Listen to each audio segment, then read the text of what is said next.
እና ማርክሲዝም እንግዲህ በዛኛው በአለፈው ቪዲዮ እንዳልኩት ማርክሲዝም ከዚህ በፊት በነበረው መጨረሻው ቪዲዮ እንዳልኩት ማቴሪያሊዝም እና ተግባራዊነትን የሚያምታታ ነው፣ ወይንም ሪያል ፖለቲክ ይባላል። ሪያል ፖለቲክ እና ማቴሪያሊዝምን ያምታታል እና ላይክ ነው ፓራዳይሙ እነዚህ ነገሮች ያምታታል፣ ወይም በእንግሊዝኛው ኮንፍሌት ያደርጋቸዋል። ማቴሪያሊዝም ግን ላይክ ነው ሜታፊዚክስ ነው፣ ሳይንስ አይደለም። አንድ ሰው እግዚአብሔር የለም ብሎ ሰማይና ምድርን በርብሮ ሊያሳያችሁ አይችልም። አት ሴም ታይም እግዚአብሔር አለው የሚለውም ሰው ሰማይና ምድርን በርብሮ እግዚአብሔር አለ ብሎ ሊያሳያችሁ አይችልም። በኢንፈረንስ ነው የሚያደርግ የሚችሉት አይደለም። መጽሐፍ ቅዱስ አሁን ለምሳሌ እንደሚለው ከፍጥረቱ እግዚአብሔር ይታያል። ምክንያቱም ይህን አንድ ጫማ ለመስራት ስንት ነገር የምትታገል ሰውዬ ይሄና ሰማይን ምድር አይተህ ዝም ብሎ ነው የተፈጠረው ብለህ ካመንክ ተሳስተሃል አይነት ነገር ነው አይደለም ኢሴንሱ። ስለዚህ እኛ በእግዚአብሔር ስናምን ምንድን ነው ከሁኔታዎች ተነስተን ነው በእግዚአብሔር የምናምነው። ከሁኔታዎች ተነስተን ነው በእግዚአብሔር የምናምነው። ከሚታየው ከሚሰማው ከምናምን ተነስተን ነው እግዚአብሔርን የምናምነው። እነሱም እግዚአብሔር የለም ሲሉ እንዳልኳችሁ ሄደው የሆነ የእግዚአብሔር ቢሮ የሚባል ቦታ ሄደው አንኳኩተው ከፍተው አይተው የት አለ እግዚአብሔር የለም እኮ ብለው አይደለም። ገብቷቸዋል። ስለዚህ ማቴሪያሊዝም ኢዝ ማቴሪያል ነው፣ ሜታፊዚክስ ነው። ዓለምን የምታዩበት ይሄ ሪያሊቲን ኦብዘርቭ የምታደርጉበት መነጽር ነው። እንትን ግን ፕራግማቲክ ፖለቲክስ ማለት ግን መሬት ላይ ሲወርድ ሲተከበር ማህበራዊ መረጋጋት ከማምጣትና ኢኮኖሚያዊ ልማት ከማምጣት አንጻር ምን ይሰራል፣ ምን ዴሊቨረብል፣ ምን ውጤት ያስመዘግባል ከሚለው አንጻር የሚመዘነው ማለት ነው። ገብቶቻል። ስለዚህ ዴር ኢዝ አ ሪፍት አ ገልፍ ሰርጥ አለ በማቴሪያሊዝም እና በፕራግማቲዝም መካከል። ማርክሲዝም ግን ይህንን ያምታታል። ይህንን ማምታታት ብቻ ሳይሆን ይገርማቸዋል፣ ማቴሪያሊስት ቢሆንም ማርክሲዝም እንትን አይደለም፣ ማምታታት ብቻ አይደለም፣ ፕራግማቲክም አይደለም፣ ሪያል ፖለቲክም የሚሰራ ላይክ ነው። ሪያል ፖለቲኪያን አይደለም፣ ቅዠታም ነው። ቅዠታም ማለት ምን ማለት ነው? እግዚአብሔር የለም ልትል ትችላለህ። አይ ዶንት ኬር። ገብቷቸዋል። እግዚአብሔር የለም ግን ውሃ ሳልጠጣ መኖር እችላለሁ ካልከኝ አሁን አንተ ሪያሊስት አይደለህም፣ ተግባራዊ ሰው አይደለህም ማለት ነው። አንድ ሰው ግን እግዚአብሔር የለም ላይክ ነው። አንድ ሰው ሊያብድ ይችላል። እግዚአብሔር አለ ስለዚህ ውሃ ሳልጠጣ መኖር እችላለሁ። እግዚአብሔር ዲስትል እያደረገ ከአየሩ ላይ እንደ አሳ ከኦክሲጅኑ ውሃ አጣርቶ ምንድነው የአሳን ሪቨርስ አድርጎት ነው እንጂ እንዲያው ከዚህ ከአትሞስፌሩ ውሃ እያጣረ በአፍንጫዬ አየር ሳይሆን ምስበው እንትን ነው ኬሚካል ሪያክሽን አካሄጄ ውሃ ኮንደንሴሽን ምናምን እየሰራው እጠጣለሁ የምትል አይሆንም። ገብቶቻል። አሁን አንተ ሪያሊስት አይደለህም፣ ሪያል ፖለቲሽያን አይደለህም፣ የተግባር ሰው አይደለህም። እግዚአብሔር አለ በተአምር እንደዚህ አድርጎ ያኖረኛል ውሃ ሳልጠጣ እኖራለሁ ብትል ቂዥቢና ነው። አት ሴም ታይም እኔ እግዚአብሔር የለም እንትን ነው ምናምን ግን ውሃ ሳያስፈልገኝ እንደዚህ ይኖራለሁ ብትልም አንተም ቂዥቢና ማቴሪያሊስት ስለሆንክ ወይንም አይዲያሊስት ስለሆንክ ከነዚህ ከሁለቱ ነገሮች አትድንም። ምክንያት ከዚህ ከቢጸ ተስፈኝነት ወይም ከቅዠታምነት አትወጣም። ቅዠታምነት እንዳልኳችሁ የሚመዘነው ከማህበራዊ ፖለቲካ አንጻር ልማትን እና ማህበራዊ መረጋጋትን ያስችላል ያመጣሉ ከሚለው እንግዲህ ማርክስን ቅዥቢነት ከሚያሳያችሁ ነገር አንዱ እንዳልኩት አሁን ካነሳ ነው ዘ ቲዮሪ ኦፍ ሌበር ቫልዩ ነው።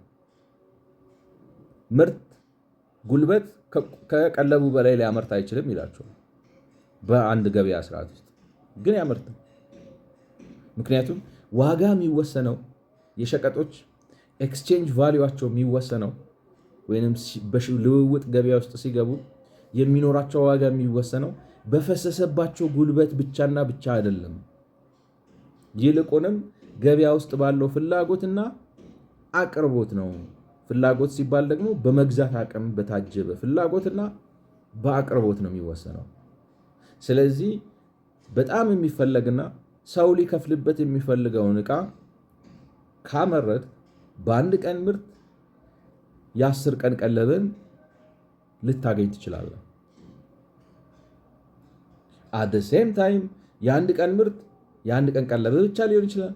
አንዳንድ ጊዜ ደግሞ የአንድ ቀን ቀለብንም ገዥም ልታጣ ትችላለህ። ፎርዛት ማለት ጉልበትህ መና ሊቀርም ይችላል።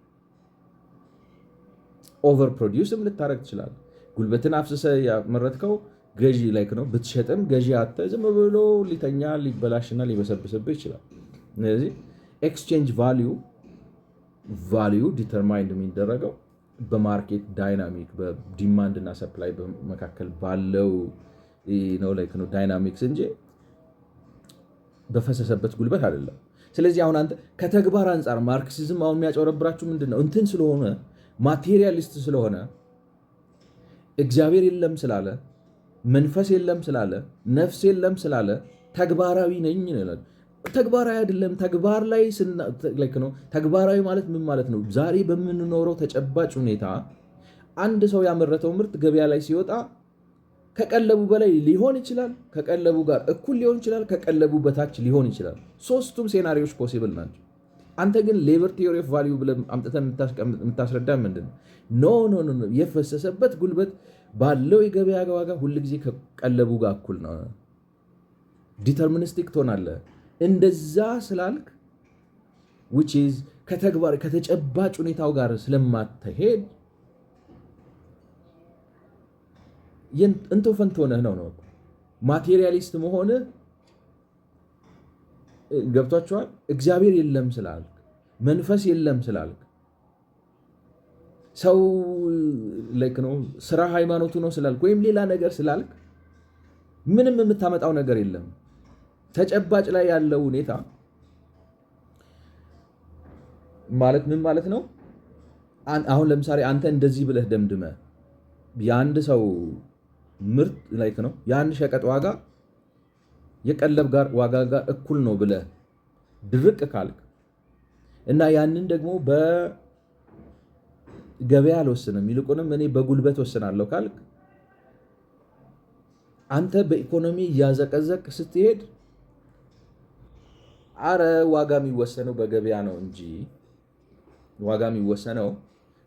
ነው እንጂ በፈሰሰበት ጉልበት ብቻ አይደለም ብሎ የሚለው ሰውዬ የበለጡ ማለት ከቀለባቸው አልፈው ማምረት የሚችሉ ሰዎችን አበረታቶ የተሻለ ኢኮኖሚያዊ እድገት ይፈጥራል። አንተ ግን ይሄንን የአሮጊት እንቶ ፈንቶህን ይዘህ ባለህበት ትረግጣለህ። ዓለም ባንተ ፍላጎት ባንተ ኪሜሪያ ባንተ ቅዠት አይመራማ። ተግባራዊነት ሪያል ፖለቲኪንግ ማለት ምን ማለት ነው? ያመረትከው ምርት ማለት በሀገር ደረጃ ከሌሎች ሀገር ጋር ተመጣጣኝ የእድገት ደረጃ ላይ ሊያመጣና የተሻለ ሰላማዊ ማለት ብሔራዊ መረጋጋትን ሊፈጥር ይገባል። እኔ አንድ ሰው ጉልበት ካፈሰሰ የ8 ሰዓት ጉልበት ካፈሰሰ ቢችልም ባይችልም ገበያ ቢፈልገውም ባይፈልገውም ምርቱ ዋጋው ዝቅተኛ ቢሆንም መካከለኛ ቢሆንም ከፍተኛ ቢሆንም ተመሳሳይ ዋጋ ከፍለዋለሁ ብለህ ስትደነግግ እና ያ ድንጋጌ ግን ከተግባራዊ ሁኔታው ጋር ስለማይሄድ አንተን አቁሞ ሲያስቀር ያኛው ማህበረሰብ ግን የትየለሌ የማምረት አቅም ውስጥ ገብቶ አዳም ስሚዝ እንዳለው አንድ የሰለጠኑት ሀገር ውስጥ ያለ የመጨረሻ ዝቅተኛ ደረጃ ላይ ያለው ሰውዬ የሚኖረው ኑሮ ከአንድ ልዑል የፋራ ሀገር ልዑል ይሻላል። ያውም በአንድ ነው አንድ ከገጠር የመጣች ልጅ ምን አለች? ከገጠር ሀብታም የአዲስ አበባ ድሃ ይሻላል ማለት በቃ የገጠር ሀብታም በቃ ሳር ስታጭድ ከብት ምናምን ነው። ከገጠር ሀብታም የአዲስ አበባ ድሃ ይሻላል። እና እንትን ልትል ትችላለህ። አቤት ገጠር ማማሩ ነው ሽምብራው ጥሬው ምናምኑ ብለህ ስትዘፍን ስታዘፍን ምናምን ልትኖር ትችላለህ። ግን ተግባር ላይና ውጤት ላይ ሲመጣ ይሄኛው ሰውዬ የተጽዕኖ ሰው ሆኖ ምን ትበላለህ፣ ምን ትጠጣለህ፣ ትገባለህ፣ ትወጣለህ ሊወስንብህና ሊቆጣጠርብህ ይችላል። ለዚህ ነው ያልኳቸው። አሁን ከድሮ አንስቶ ከነ ማኪያቬሊ አንስቶ ከነ አዳም ስሚዝ አንስቶ እነ አሽሜግሎ ማን ነው ስሙ ላይክ ነው ሶሪ ስሙ እነ ዴረን አሽሜግሉ እነ ዴረን አክሽን ጀረድ ዳይመንድ እነዚህ ሁሉ ሌሎችንም ራሱ ማለት ነው ላይክ ሂስቶሪካል ማቴሪያሊዝም ማለት እኮ ይሄ ነው። ላይክ ነው አገራት እንዴት አድርገው ከየት ወዴት ይሄዳሉ ምናምን ብሎ እኮ የሚያጠናው እኮ እሱን ነው። ስለዚህ የፖለቲካል ቶፒክ ያደረገበት ምክንያት ምንድን ነው? አንዳንዶች ከሌሎች ሀገሮች ተሽለው ይሄ በሀገሮች መካከል ያለው የልማት ልዩነት ነው ኋላ የቀሩትን ሀገሮች ለማህበራዊ አለመረጋጋትና ለኢኮኖሚያዊ ለማህበራዊ አለመረጋጋትና ለኢኮኖሚያዊ ድህነት አጋለጣቸውና እነዚህ ነገሮች ደግሞ እርስ በርስ እየተመጋገቡ ሄዱና መጨረሻ ላይ ለእኩይ የውጭ ተጽዕኖ ያጋልጧቸዋል። ስለዚህ አንተ ተነስተ ሌበር ቫሊዩ ኦፍ መኒ ቴሪ ኦፍ ሌበር ቫሊዩ ሸቀጥ ዋጋው የሚወሰነው በጉልበት ነው ብለህ መድረቅ ትችላለህ። ዶግማቲክ መሆን ትችላለህ። ማንም አይከለክልም። ግን ተግባር ላይ ሲመጣ አፈር ከደሜ ትበላለህ። ሴም ቲንግ ቴሪ ኦፍ ሰርፕለስ ቫሊዩም እንደዛ ነው። ባለሀብት በዝባዥ ነው ልትል ትችላለህ። ስትል ልትኖር ትችላለህ። ሀብት ያዋጣው ምን ያደርጋል ሲመቸው ስፔኩሌሽን ላይ ሄዳል ልትል ትችላለህ። የሰራተኛ ደሞዝ ይበዘብዛል ልትል ትችላለህ። ከዚህ በኋላ ለራሱ ያምረት ልትል ትችላለህ። ግብአት አድርጎ ይዞ የመጣውም ከዚህ በፊት የተበዘበዘ ነው ብለህ የአገር የየል ታመጣ ትችላለህ። ነገር ግን ካፒታሊስት በሌለበት የካፒታል ፍሰት በሌለበት ወይንም የካፒታል ኢንቨስትመንት በሌለበት ምርታማነት ሊመነደግ ስለማይችል የካፒታሊስት ስርዓትን የሚቀበሉት ሀገራት የካፒታሊስት ስርዓትን ተግብረው በሚፈጥሩት ከፍተኛ የሀብት መጠን አንተን ባሪያ ሊያደርጉ ይችላሉ። ምክንያቱም ሀብታቸው ሲበዛ ልታለቅስ ትችላለህ። በዚህ በኩል ካፒታሊዝም ሲያድግ የመጨረሻ ደረጃ የሚደርሰው ኢምፔሪያሊዝም ላይ ነው የዓለም ገበያ መቆጣጠር። ዝም ብለህ ልትዘባረቅ ትችላለህ። ማን ቦታ ይሰጥሃል ነው እኮ ነው። ዝም ብለህ ነው የምትለፈልፈው ነው። ባወራ አይደለም የትም አትደርስም። ማቴሪያሊስት ነኝ ስላልክ ምንም አታመጣም። መንፈስ የለም ነፍስ የለም ስላልክ አይደለም ጉዳዩ አይደለም ነው። አንተ የምታመጣው ሌበር ቲዮሪ የምታመጣው ሰርፕለስ ቫሊዩ ቲዮሪ የሀብትን መብዛት ይፈጥራል ወይ ነው? አይፈጥርም፣ ሊፈጥር አይችልም።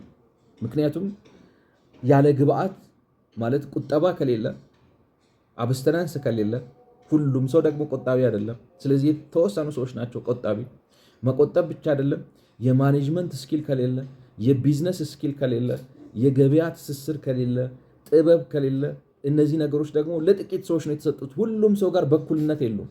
በትምህርት አታመጣቸው፣ በውትድርና አታመጣቸው፣ በግዴታ አታመጣቸው። ናቹራሊ ኤግዚስቲንግ የሆኑ ዩኒክ ሴት ኦፍ ኳሊቲስ ናቸው። ስለዚህ ካፒታል ከሌለ ምርት አይኖርም። ሰራተኛ ቢኖርም ዝም ብሎ እንዲያውም በኢኮኖሚክስ ነው ዲሚኒሽንግ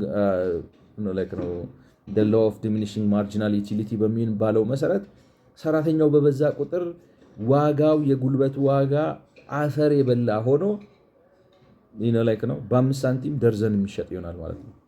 አዳዝን ዳይም ነው የሚሆነው። እና ማርክሲዝም ግን ይገርማቸዋል ያለ ካፒታሊስት እሴት መፍጠር ይቻላል ብሎ የሚል ነው። ያለ ካፒታል ኢሴንሻል። ስለዚህ አይሆንም ነው። ሴም ቲንግ ልላችሁም ፈልገው ምንድነው ብዙ ጊዜ ማርክሲዝም እንትን ስለሆነ ማቴሪያሊስት ስለሆነ ፕራግማቲክ የሆነ ይመስለናል፣ ግን አይደለም። ፓራዳይም we have to understand ዳያሌክቲካል ማቴሪያሊዝም የማርክሲዝም ብትወስዱት ያ ነው። ምንድነው የሚላችሁ? የሰው ልጅ ታሪክ በሙሉ ከዚህ በፊት የነበረው የሰው ልጅ ታሪክ በሙሉ የመደብ ግጭት ታሪክ ነው። ባሪያና ሎሌ፣ ጭሰኛና ባላባት፣ ሰራተኛና አሰሪ ለመጠፋፋት የታገሉበት ነው። ሰራተኛውና ባለሀብቱም ይጠፋፋሉ ብሎ ይሏቸዋል። በተግባር ግን አይጠፋፉም፣ አልተጠፋፉም፣ ለመጠፋፋትም አልፈለጉም። በዓለም ላይ ወደ ኋላ ሄዳችሁ ማየት ትችላላችሁ።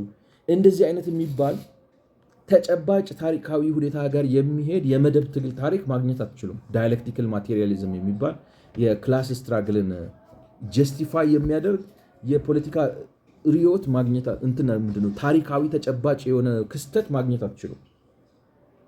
ገብቷቸዋል። ስለዚህ it doesn't exist። አንተ የምትለው የሌለ ነገር ነው። አሁን ችግሩ ምንድነው? የሌለ ነገር ስትል ዋል እኛ አይደንቀንም ነው።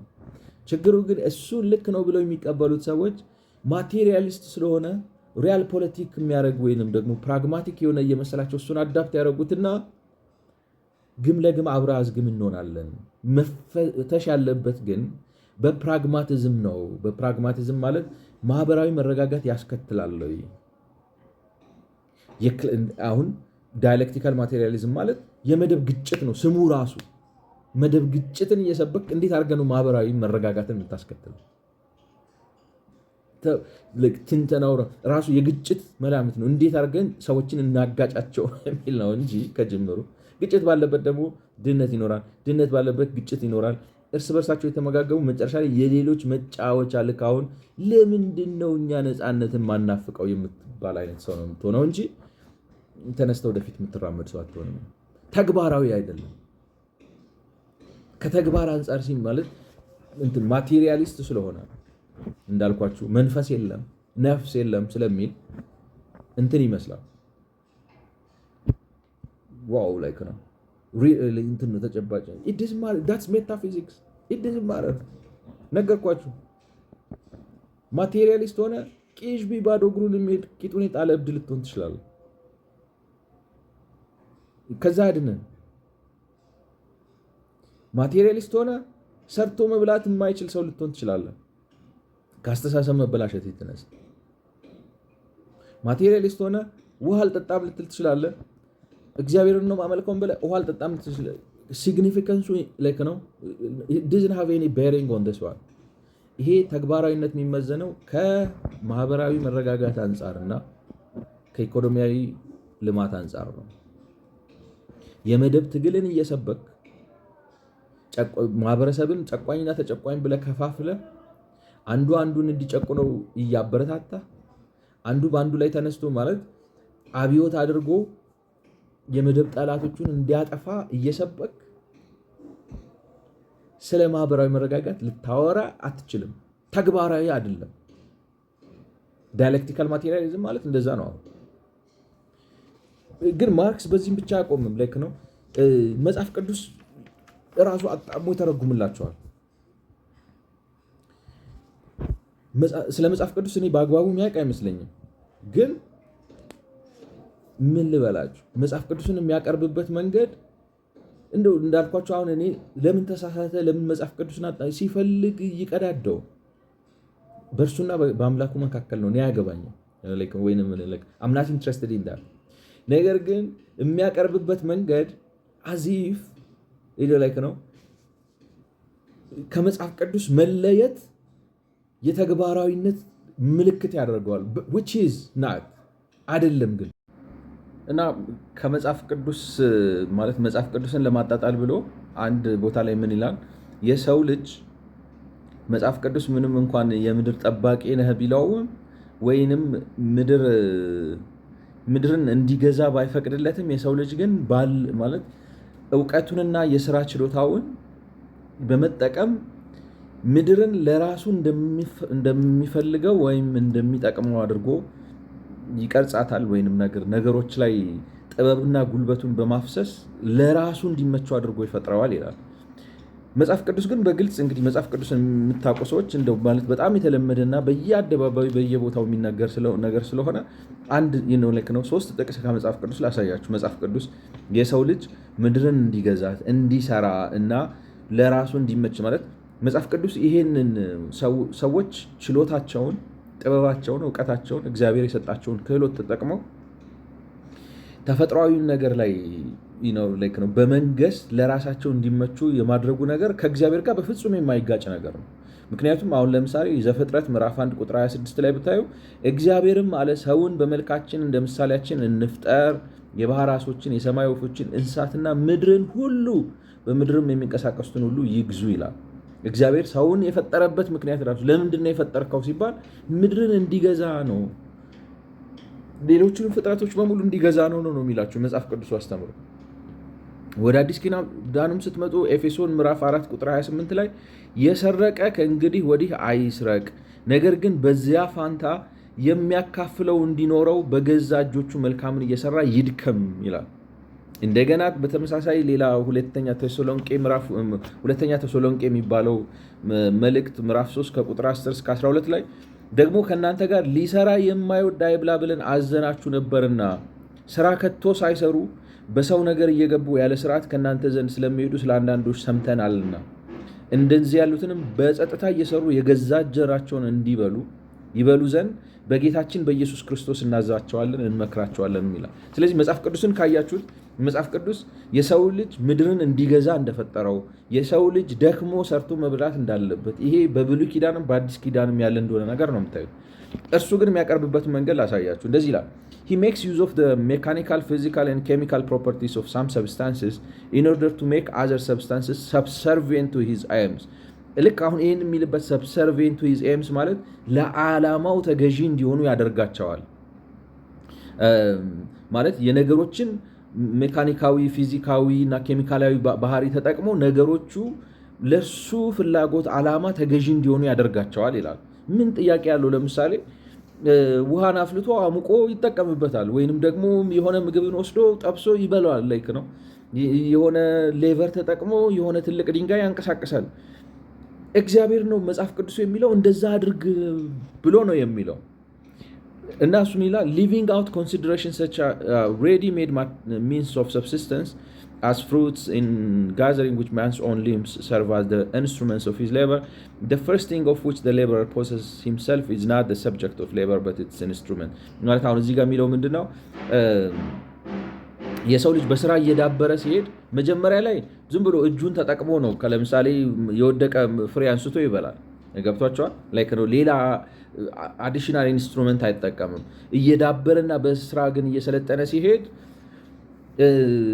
ኤክስቴንድ ያደርጋል ችሎታው። ለምሳሌ በእጁ ብቻ የሚያደርገውን ነገር ለምሳሌ በበትር ያደርገዋል፣ ወይንም ደግሞ ድንጋይ ይጠቀማል፣ ወይንም ፋስ ይጠቀማል። የተለያዩ ነገሮች እየተጠቀመ ይሄዳል ነው።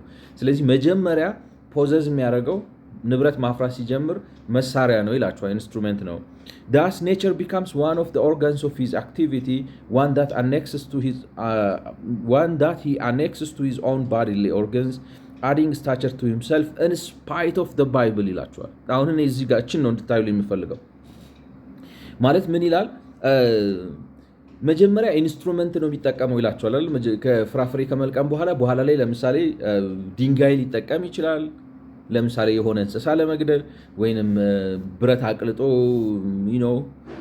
ጦር ሊሰራ ይችላል። የተለያዩ ነገሮችን ሊያደርግ ይችላል እና ተፈጥሮን ተጠቅሞ አቅሙን ያበዛል የሰው ልጅ አይደለም። አሁን ለምሳሌ ማሽን ተጠቅመን እኛ የማይቻል ነገር ቋጥኝ እንሰነጠቃለን፣ መንግንትን ተራራ እንፈለፍላለን። የማናደርገው ነገር የለም።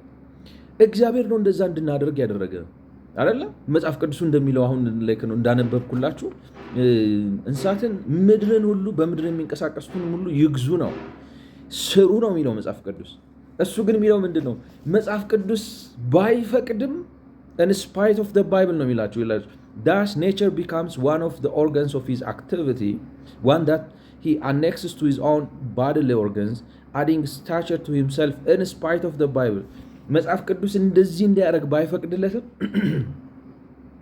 ወይንም መጽሐፍ ቅዱስ ከሚለው በተቃራኒ እርሱ ግን ተፈጥሮን ይጠቀምበታል። ልክ ምን ይላል መስላችሁ? at the earth is his original larder, so too it is his original tool house. ልክ ምድር ማለት መጀመሪያ ዋና መኖሪያው እንደሆነችው ሰው ልክ አሁን ዋሻ ውስጥ ብሎ ቤት ሳይሰራ ዋሻ ውስጥ መኖር ይችላል። ምድር በቃ ቤት ነች። የሰው ልጅ እኮ የመጀመሪያ ቤቱ ነች። በኋላ ቤት የሚመጣው በኋላ ነው አይደል? ልክ ምድር እንደዚሁ ቤቱ እንደሆነችው ይላል።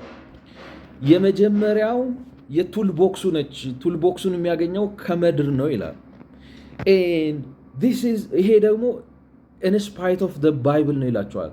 ወይንም መጽሐፍ ቅዱስ ምንም እንኳን እንዲህ ብሎ ባይልም እንዳልኳችሁ ግን መጽሐፍ ቅዱስ የሚለው እንዲያውም ይሄንን ነው። ግን ሰውየው የሚለው ላይክ ነው ሀሳቢ የሚመስላችሁ። አሁን ማርክስ ሲታይ ፕራግማቲክ ይመስላል፣ ሪያል ፖለቲክ የሚያራምድ ይመስላል። ግን ሪያል ፖለቲክ የሚያራምድ ሰው አይደለም። ፕራግማቲክ ፖለቲክ የሚያራምድ ሰው አይደለም። የሆነ ውዥንብር የሚያራምድ ሰው ነው። እግዚአብሔር መጽሐፍ ቅዱስን ተሳደብክ አልተሳደብክ ፋይዳው ምንት ነው? የሰው ልጅ ምድርን ይጠቀማል። ኢትስ ኦብቪየስ። መጽሐፍ ቅዱስ አላለ ኢንሲግኒፊካንት ነው። ገብቷቸዋል። ከኢኮኖሚ አሁን ስለ ሃይማኖት አይደለማ የምናወራው ያለው ሃይማኖት መጽሐፍ ቅዱስን ስለመተቸት አይደለማ የምናወራው ያለው ከተግባራዊነት አንጻር ነው። ግን ከተግባራዊ መጽሐፍ ቅዱስ ውስጥ ከነጨራሹ የሚለው የሰው ልጅ ምድርን እንዲገዛት ነው የተፈጠረው። በውስጥ ነገሮች እንዲገዛ ነው የተፈጠረው። መጽሐፍ ቅዱስ የሰረቀ ከእንግዲህ ወዲህ አይስረቅ፣ በእጆቹ እየሰራ ለሌሎቹን የሚያካፍለው ይኑረው፣ ከእናንተ መካከል ማንም ሊሰራ የማይወድ ቢኖር አይብላ። ብዙ ማምጣት ይቻላል። መጽሐፍ ቅዱስ ይህን ነው የሚለው። እሱ ግን መጽሐፍ ቅዱስ ከሚለው በተቃራኒ የሰው ልጅ ዓለምን ለራሱ ምድርን ለራሱ እንድትመቸው አድርጎ ይሰራል፣ መሳሪያውንም ከምድር ያገኛል ይላቸዋል። መጽሐፍ ቅዱሱ የሚለው ያንን ነው። አሁን ምንድን ነው መሰላችሁ መጽሐፍ ቅዱስን በማስጠላት ወይንም መጽሐፍ ቅዱስን ኢንቫሊዴት በማድረግ ወይንም ሃይማኖትንና ሃይማኖተኝነትን በማጥፋት የሚመጣ የተለየ ጥቅም የለም ከንቱ እንትን ካለው ነው በስተቀር። ከኢኮኖሚ እሳቤ አንጻር እንዳልኳችሁ ዱባይ ሙስሊሞች ናቸው፣ ቴልአቪቭ አይሁዶች ናቸው፣ ቶኪዮ ሽንቶች ናቸው፣ ኒውዮርክ ድብልቅልቅ ነው። ገብቷቸዋል። ግን ሁሉም አሪፍ ከተሞች ናቸው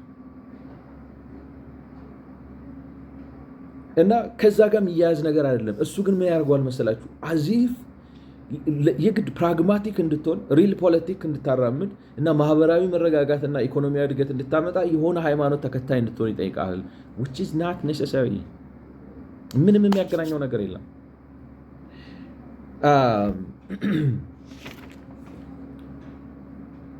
ስለ ገንዘብ ያለው ግንዛቤ እንደዚሁ ማለት ከተጨባጭ ፖለቲካ ጋር ከተጨባጭ ማለት ገንዘብ በተግባር ከሆነው ነገር ጋር አብሮ ማሄድ ነገር ነው። ለማርክስ ገንዘብ ማለት ምን ማለት መሰላችሁ? ገንዘብ ሸቀጥ ነው ብሎ ነው የሚያስበው። which ማለት ምን ማለት መሰላችሁ? 10 ብር አይ ቲንክ አንድ ነገር ልንገራችሁ። አሁን ለምሳሌ የእንግሊዝ ሀገር ገንዘብ ፓውንድ ይባላል አይደለም? ፓውንድ የተባለው ለምንድን ነው? አንድ ፓውንድ ሲልቨር ትወክላለች ተብሎ ይታሰብ ስለነበረ ነው።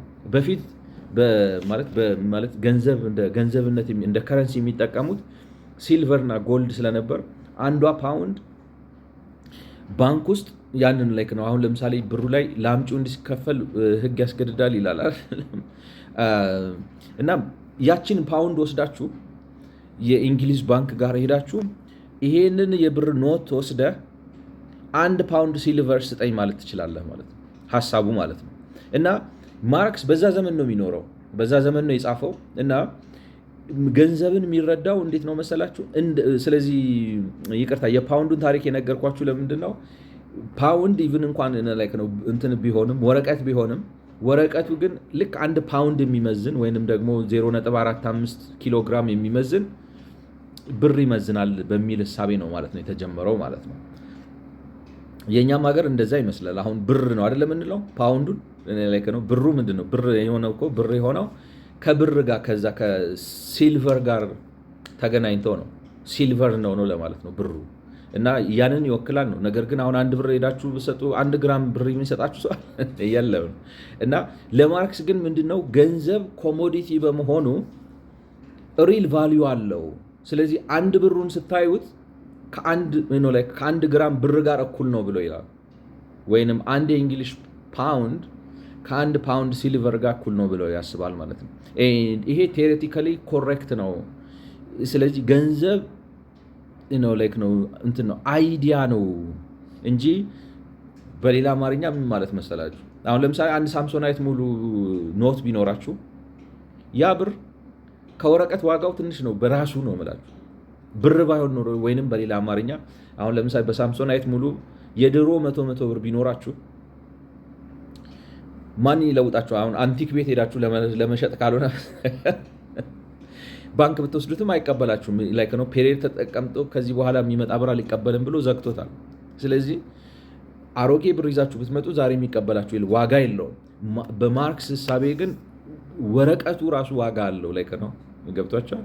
ስለዚህ ተግባራዊ ያልሆነ የኢኮኖሚ አንደርስታንዲንግ ነው ያለው። ምን ይላል መሰላችሁ? every trader knows that he is far from having turned his goods into money when he has expressed their value in price or in imaginary money, and that it doesn't require the least bit of real gold to estimate in that metal millions of pounds worth of goods. ማለት አንድ ቦታ ሄዳችሁ አሁን አንድ ዕቃ ስጠይቁ ስንት ይባላል ስትሉ፣ ለምሳሌ ዝም ብላችሁ አንድ ቤት ልትገዙ ብላችሁ ወይ ዝም ብሎ ለማወቅ ስንት ይባላል ሲባል 50 ሚሊዮን ብሎ ለማለት ምንም 50 ሚሊዮን ማለት የሚያሳይ ነገር ማምጣት የለባችሁ። ኢማጂነሪ ነው አይደለም፣ በተግባር የለም። አክቹዋሊ ቤቱን ተረክባችሁ ለመሄድ ስትፈልጉ ነው 50 ሚሊዮኑ የሚያስፈልጋችሁ እንጂ ለማለት ያክል ዝም ብላችሁ ብትሉ ኢማጂነሪ ነው። ልክ እንደዛው አንድ የሆነ ነጋዴ ጋር ሄዳችሁ ገንዘብ ላይክ ነው ስንት ነው ወይም ስንት ይባላል ስትሉ በሚሊዮን የሚቆጠር ሸቀጥ አስቀምጦ ይሄን ያህል ነው ሲላችሁ ዝም ብሎ በሐሳቡ ነው የሚላችሁ ይላል። when therefore money serves as a measure of value, it's employed only as imaginary or ideal money. ገንዘብ ሐሳባዊ የሚሆነው ለመለካት ነው። ሐሳባዊ የሚሆነው ለምሳሌ አሁን ቤቱ 50 ሚሊዮን ተብሏል ስትል ሐሳባዊ ነው ላይክ ነው እንጂ የግድ 50 ሚሊዮን ይዘህ መምጣት አለብህ ዋጋውን እንድነግርህ ለማለት አይደለም። ላይክ ነው ሐሳባዊ ነው። ስንት ያወጣል ኢማጂነሪ ነው እንጂ ገንዘብ አይደለም። this circumstance has given rise to wildest theories ይላል። but although money that performs the function of a measure of value is only ideal money, ሐሳባዊ ገንዘብ ቢሆንም ማለት price depends entirely upon the actual substance that's money. ምን እያላችሁ መሰላችሁ? ወርቁ ማለት አሁን እሱ የኖረበት ይሄ ፔግድ መኒ በሚባለው ዘመን ነው ማለት ነው። አሁን እኛ የምንኖርበት ዘመን ፊያት መኒ ነው። ፎር ዳት ማተር አሁን ለምሳሌ አንድ ሰው 100 ሺህ ብር አካውንታችሁ ላይ ክሬዲት ቢያደርግላችሁ የሲቢኢ ብር ብትጠቀሙ እዛ ላይ ያለው ብር ኤሌክትሮኒክ ዳታ ነው። ገብቶቻ ምንም አክቹዋል ሴንስ የለውም። በዛ 100 ብር ከሞላ ጎደል አሁን 100 ሺህ ብር አዲስ አበባ ውስጥ ሄዳችሁ መግዛት ማትችሉት ነገር የለም። ገብቷችኋል? ምንም ቫልዩ የለው። ምንም ኢንሲግኒፊካንት ነው። እሱ ግን አስዩ የሚያደርገው መሰላችሁ ገንዘብ አዚፍ ማለት ገንዘብ የሚሆነው ነገር ምንም እንኳን ገንዘብ አይዲያል ቫልዩ ቢኖረውም ለምሳሌ ዋጋ ለመነጋገር ወይንም ደግሞ ለኤክስቼንጅ ለምናምን ለመቀያየር ለምሳሌ ስንት ነው አላችሁ አንደርስታንድ ለመግባባት አይዲያል ቫልዩ ቢኖረውም አክቹዋሊ ግን ገንዘብ ለምሳሌ አሁን ያ ፕሮሚሰሩ ለምሳሌ ወይንም ኖቱ ፓውንዱ ዋጋ ያለው እሱ ብሎ የሚያስበው ጎልዱ ስለተቀመጠ ነው ላይክ ነው ባክ ስለተደረገ ወይም ፔግድ ስለሆነ ነው ብሎ ነው የሚያስበው። የገንዘብ አንደርስታንዲንጉ ትክክል አይደለም። እኛ ግን እንደምናውቀው እሱ ላይክ ነው እኛ ብቻ ስናወራ እና አዳም ስሚዝ ከሱ በፊት የነበሩት ሰዎች ኢኮኖሚስቶች እኛ እንግዲህ ዘመን አሰልጥኖን ነው እንዳንል ማለት ነው። እና አዳም ስሚዝም ገንዘብ ስምምነት ብቻ እንደሆነ ያውቃሉ። በተግባራዊ ዓለም ገንዘብ ቫልዩ የሚኖረው ስምምነቱን ከማስከበሩ የመጣ ነው እንጂ የአሜሪካ ዶላር አሁን $100 ብታነሱት በወረቀትነቱ ምናልባት ከ10 ወረቀቶች በላይ ዋጋ የለውም። እንዲያውም ሲኞሬጅ ፕሮፊት የሚባል ነገር አለ። አሁን ለምሳሌ የአሜሪካ መንግስት አዲስ $10 ሚሊዮን ሲያትም ያንን $10 ሚሊዮን ለማሳተም ያወጣው ገንዘብ ምናልባት $10 ሚሊዮን ብር ካሳተመ ያወጣው $10,000 ሊሆን ይችላል። የቀረው እንግዲህ 9,990,000 ገብቷቸዋል። ፕሮፊት ነው፣ የመንግስት ፕሮፊት ነው፣ መንግስት ነው የሚወስደው። ሲኞሬጅ ፕሮፊት ይባላል። ገብቷቸዋል። ምን ልላችሁ ነው? አክቹዋል ቫልዩ የዶላሩ አክቹዋል የታተመበት የማሳተሚያ ወጪው $10,000 ብቻ ሊሆን ይችላል። እና ላይክ ነው አሁን ባለው ስቲሜት ላይክ ነው ኮመን ስቲሜት $100 የአሜሪካ ዶላር በሳንቲሞች በሚቆጠር ሂሳብ ነው የሚታተመው። ኢትስ ፕሮፊት ቱ አሜሪካን ገቨርንመንት ያ ሁሉ ገንዘብ ማለት ነው። አሜሪካን ገቨርንመንት በቃ ላይክ ነው ዝም ብሎ ነው የሚሸጠው ነው ያንን ትርፍ ነው ስላሳተመ። ስለዚህ የገንዘቡ ቫሊዩ የሚመጣው ከወረቀቱ አይደለም። ምንም ሲግኒፊካንስ የለውም ወረቀቱ ማለት የገንዘቡ ቫሊዩ የሚመጣው የአሜሪካ ሴክሬት ሰርቪስ ዋስትና ስለሰጠው ነው። የአሜሪካ ዶላር ፎርጅር ስታባዛ ብትገኝ ቻይናዊውን ጃፓናዊ መተው ነው አናት የሚሉ ማለት ነው። ከዛ በተረፈ ምንም ዋጋ የለውም በወረቀትነቱ ማንም የአሜሪካን ላይክ ነው ቢታጠብ አሁን ፎር ሳም ሪዝን ላዩ ላይ ያለው ዲስከለርድ ቢሆንና ቢታጠብ ቁጥሮቹ ምናምን ቢጠፉ ምንም እሳት ከማቀጣጠል ውጭ ምንም የሚጠቅመው ነገር የለም። ገብቷቸዋል። ቫሊዩ በራሱ ምንም ኢንትሪንሲክ የሆነ ቫሊዩ የለውም። ገንዘብ ኢትስ አ ሚዲየም ኦፍ ኤክስቼንጅ ስምምነት ነው። በራሱ ምንም እሴት የለውም። ማርክስ ግን የሚለው but although the money that performs the function of a measure of value is only ideal money, price depends entirely upon the actual substance that's money ይላል። ስለዚህ ገንዘብ የሚሆኑ ነገሮች ራሳቸው ኮሞዲቲ ቫሊዩ ያላቸው ወይንም በሌላ አማርኛ የወርቅ ሳንቲም ስትጠቀሙበት ሳንቲም ነው፣ ግን ወርቁም በወርቅነቱ ደግሞ ዋጋ አለው። እሱ እንደዛ ነው የሚላችሁ። ገንዘብ እንደዛ አይነት ነገር ነው። በራሱ ዝም ብሎ በወርቅነቱም ዋጋ አለው፣ ኤክስቼንጅ ቫሊዩም ሲሆን ሊያገለግል ይችላል ይላቸዋል። ይሄ የሰገጤ ጊዜ ግንዛቤ ነው። አንተ የሆነ ጨለማ ውስጥ ኖረ ነው ማለት ሰዎች ገንዘብ አድርገው ያልተጠቀሙት ነገር የለም።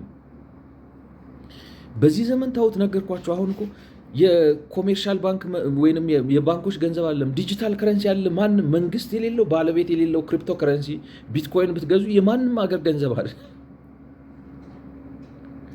ግን አንድ ቢትኮይን ስንት ነው? አሁን እንጃ ካልተሳሳትኩ ባለፈው $100,000 ነበር። አሁን $86,000 ገብቷል ምናምን። ላይክ ነው ቫሊዩ ከቁጥሩ ጋር ምንም ሬሌቫንስ የለውም።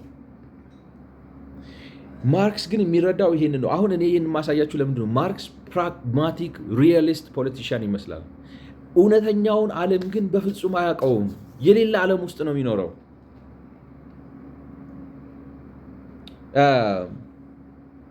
በቀደም እንዳልኳችሁ አሁን ምንድን ያለ አሜሪካን ሀገር ከ1861 እስከ 1865 ጦርነት ተካሄደ። የእርስ በርስ ጦርነት ተካሂዶ አሜሪካኖች የሚልኩት ለእንግሊዝ የጨርቅ ፋብሪካ የሚውለው ጥጥ ከአሜሪካ ወደ እንግሊዝ መምጣት አልቻለም። ምክንያቱም አንዱ ቡድን የሌላኛውን ቡድን መንገድ ስለዘጋበት ማለት ነው፣ የባህር መንገድ ስለዘጋበት። አሁን ማርክስ ይህንን ምክንያት አድርጎ አንስቶ ባለ ሀብቱ ምንድነው የሚለው? and also during the American Civil War he closed his factory and turned his work people into the streets in order to gamble on the Liverpool cotton exchange ብሎ ሮሮ ያቀርብባቸዋል። ሰውየው ፋብሪካ አለው። ጦርነት ተነሳ። ጦርነቱ መቼ እንደሚያልቅ የሚያውቀው ነገር የለም። እንትን አይደለም የሆነ ልክ ነው። ኦኬ አሁን እሱ እኛ ስላለፈ ጦርነቱ በ4 ዓመት ያልቃል ብለን እናውቃለን። ያኛው ሰውዬ ግን የሚያውቀው ነገር የለም። ስለዚህ ጥሬ ዕቃ ሲጠፋ ፋብሪካ ዘግቶ ሄደ። ማርክስ የሚላችሁ ምንድን ነው? እንደዚህ ዘግቶ ስለሄደ የህዝብ ጠላት ነው፣ ሰራተኛ በተነ ይላቸዋል። አሁን እዚህ ጋር አንድ ተግባራዊ የሆነ ሰው፣ አንድ ፕራግማቲክ የሆነ ሰው፣ አንድ ሪያል ፖለቲክ አንደርስታንድ የሚያደርግ ሰው ይህንን ሰውዬ ሊወቅሰው ይችላል ወይ? ኖ ዌይ። ምንም አልበደለም። ንግድ ጀመረ ከሱ ቁጥጥር ውጭ በሆነ ጉዳይ፣ እሱ በፍጹም ሊቆጣጠረው በማይችለው ጉዳይ ንግዱ ተበላሸበት። ይሄ ሰውዬ እንዲያውም ሊከስር ይችላል፣ ከስሯል። የሚተርፈውን አትርፎ ይዞ ሄደ። ይሄንን ስላደረገ ይሄንን ሰውዬ ምትኮንን ከሆነ ማቴሪያሊስት ብትሆንም፣ መንፈስ የለም ነፍስ የለም ብትልም፣ መጽሐፍ ቅዱስን ብታጣጥልም፣ ቤተ ክርስቲያን ብትሳደብም ተግባራዊ ግን አይደለህም። ምክንያቱም ያንተ አስተሳሰብ ከማህበራዊ እድገትና ከኢኮኖሚያዊ እድገት አንጻር ከማህበራዊ መረጋጋትና ከኢኮኖሚያዊ እድገት አንጻር የሚፈይደው ነገር የለም። ምክንያቱም የቁም ቅዠት ሰው ነህ ማለት ነው።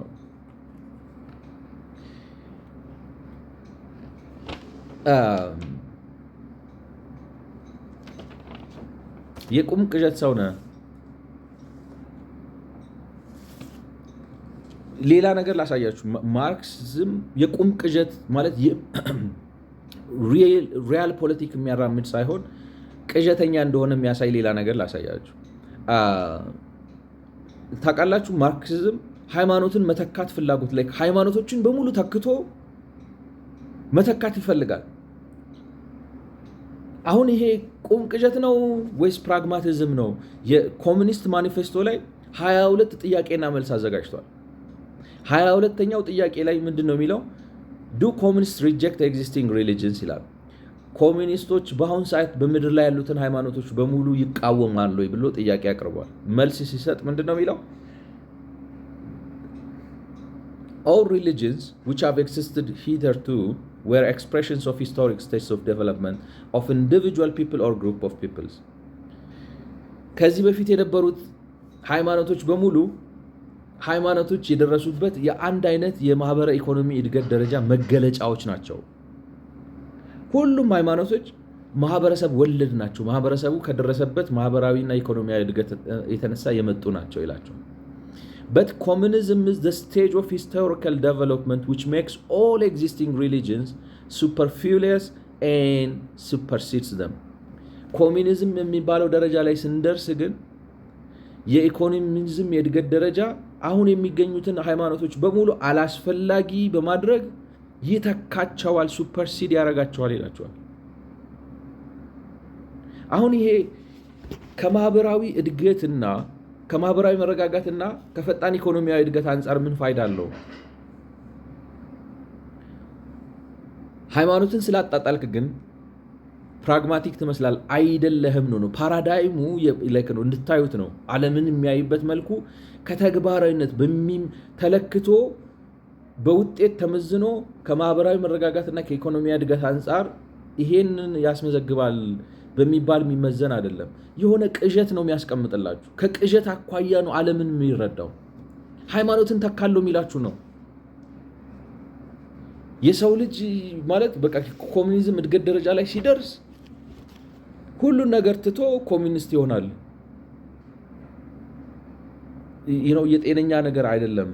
እንደገና ምን ይላችኋል መሰላችሁ? አሁንም የኮሚኒዝም እድገት ደረጃ ላይ ስንደርስ ምርት በጣም ከመትረፍረፉ የተነሳ የሥራ ክፍፍል ይጠፋል ይላችኋል። እና ምኞቱ አንዱ ሁሉም ሰው ዲዛይነር፣ ሁሉም ሰው አምራች ምናምን የሚሆንበት የሥራ ክፍፍል ይጠፋል ብቻ አይደለም ይላችሁ።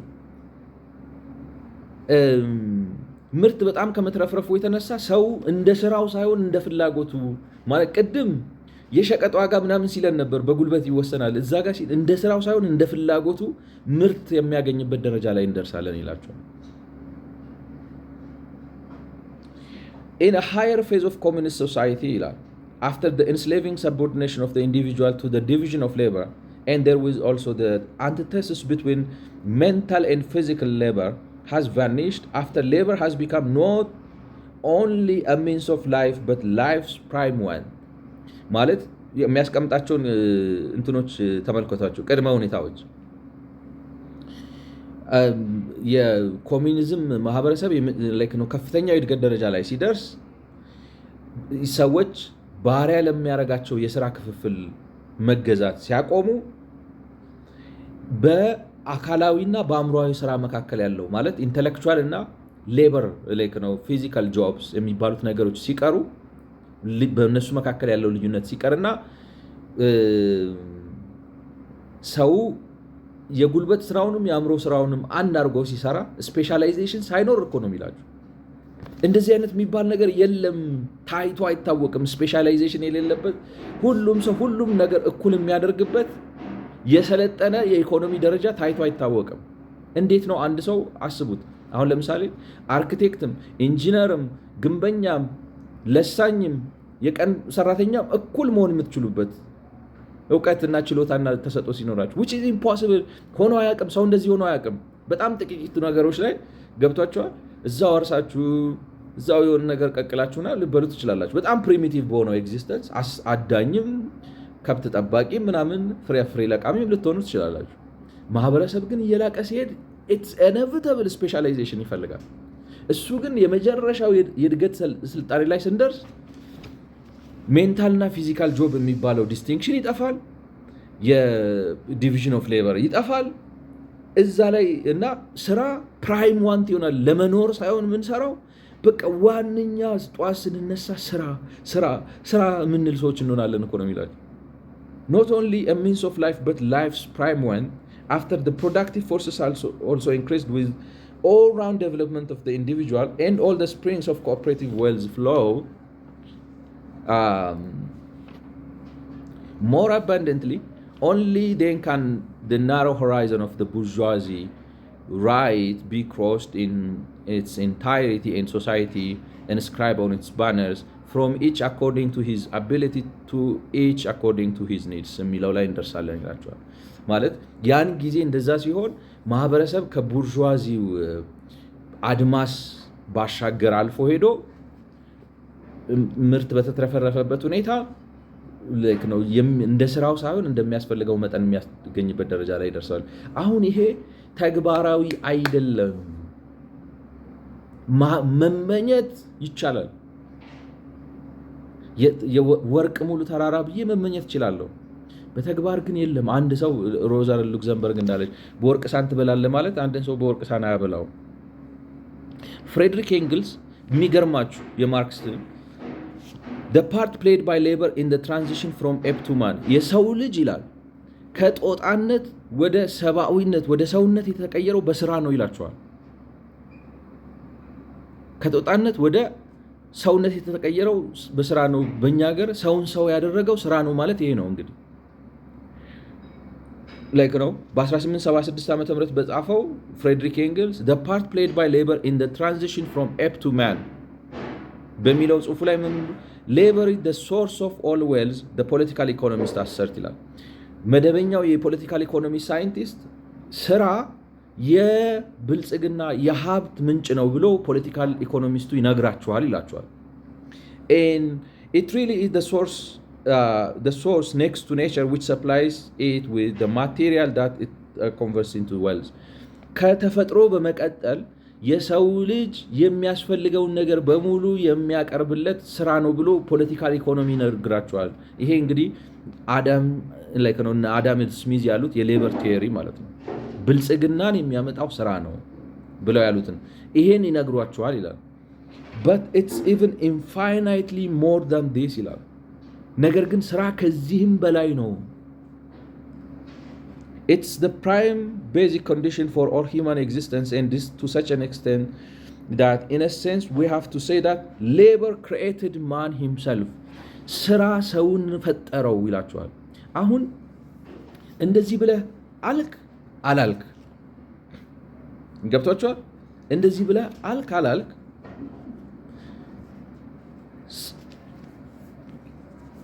ስራ